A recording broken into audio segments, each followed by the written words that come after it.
might enable human elites to do something even more radical than just build digital dictatorships. By hacking organisms, elites may gain the power to re-engineer the future of life itself. Because once you can hack something, you can usually also engineer it. This will be the greatest revolution in biology since the very beginning of life 4 billion years ago. For 4 billion years, nothing fundamental changed. Evolution by natural selection with evolution by intelligent design. Not the intelligent design of some god above the clouds, but our intelligent design and the intelligent design of our clouds. The IBM cloud, the Microsoft cloud, these are the new driving forces of evolution.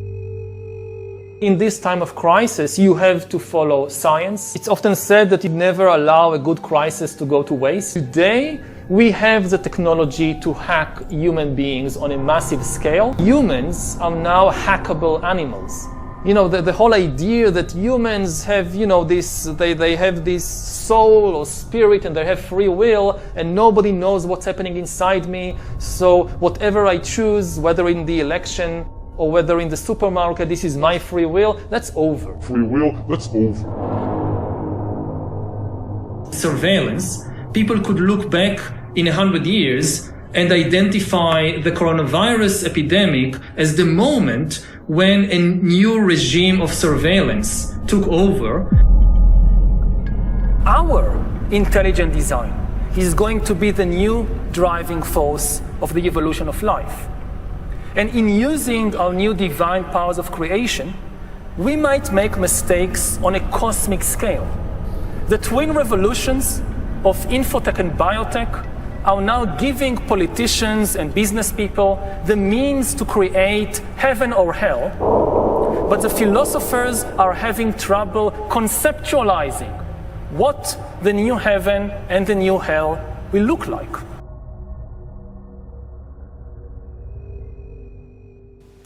Hola a todos y bienvenidos a un nuevo video.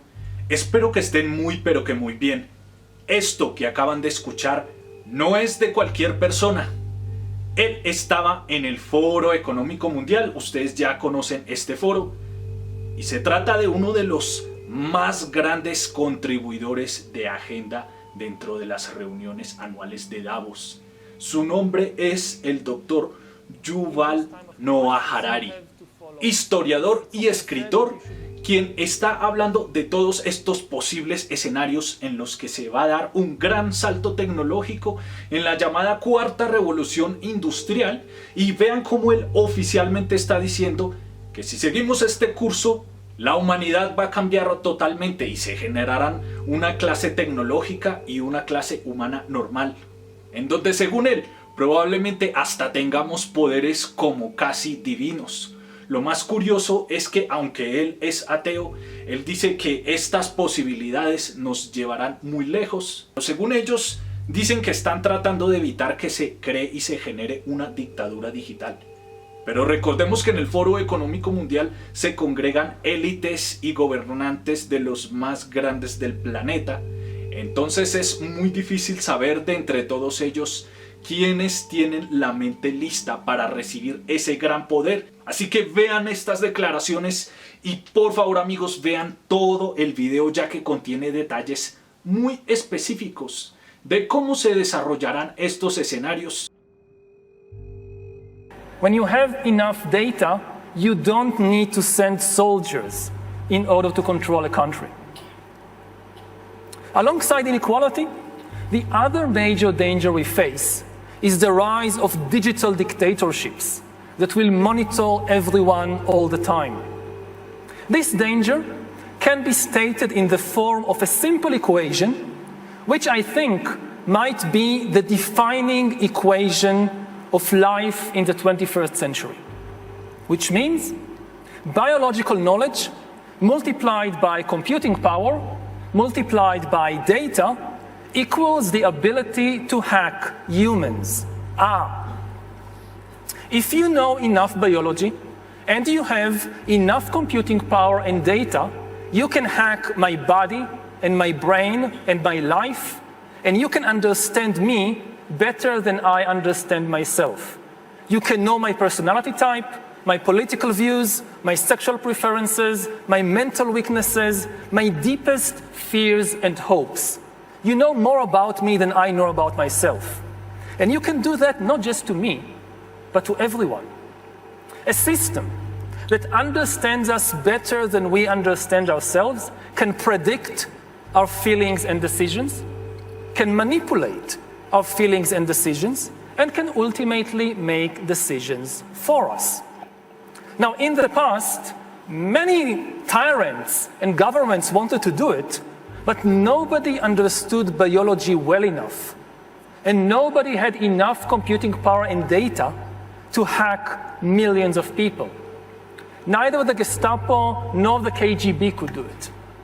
But soon, at least some corporations and governments will be able to systematically hack all the people. We humans should get used to the idea that we are no longer mysterious souls. We are now hackable animals. That's what we are. The power to hack human beings can of course be used for good purposes, like providing much better healthcare.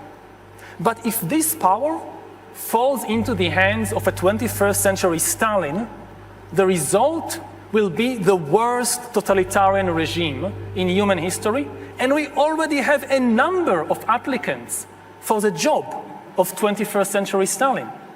Just imagine North Korea in 20 years, when everybody has to wear a biometric bracelet which constantly monitors your blood pressure, your heart rate, your brain activity, 24 hours a day.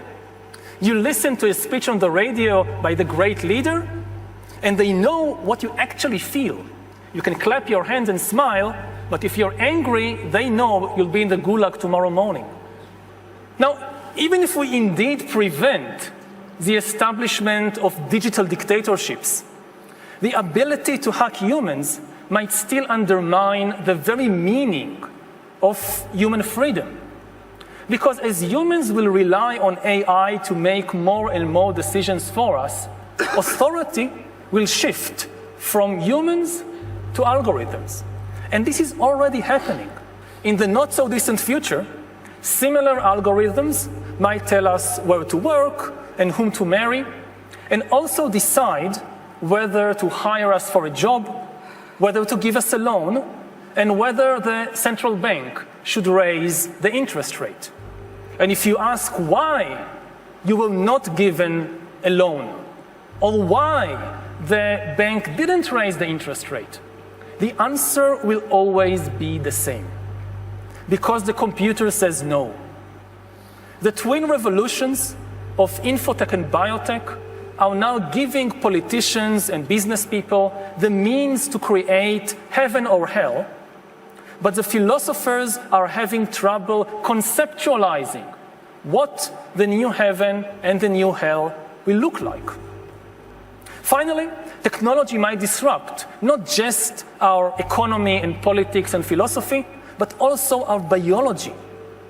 In the coming decades, AI and biotechnology will give us godlike abilities to re-engineer life and even to create completely new life forms. After 4 billion years of organic life shaped by natural selection, we are about to enter a new era of inorganic life shaped by intelligent design. Our intelligent design is going to be the new driving force of the evolution of life. And in using our new divine powers of creation, we might make mistakes on a cosmic scale. In particular, governments, corporations, and armies are likely to use technology to enhance human skills that they need, like intelligence and discipline, while neglecting other human skills, like compassion, artistic sensitivity, and spirituality. All the 3 existential challenges we face are global problems that demand global solutions.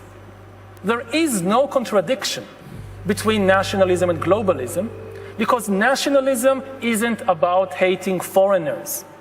So in the 21st century, good nationalists must be also globalists. Now, globalism doesn't mean establishing a global government, abandoning all national traditions, or opening the border to unlimited immigration. Rather, globalism means a commitment to some global rules.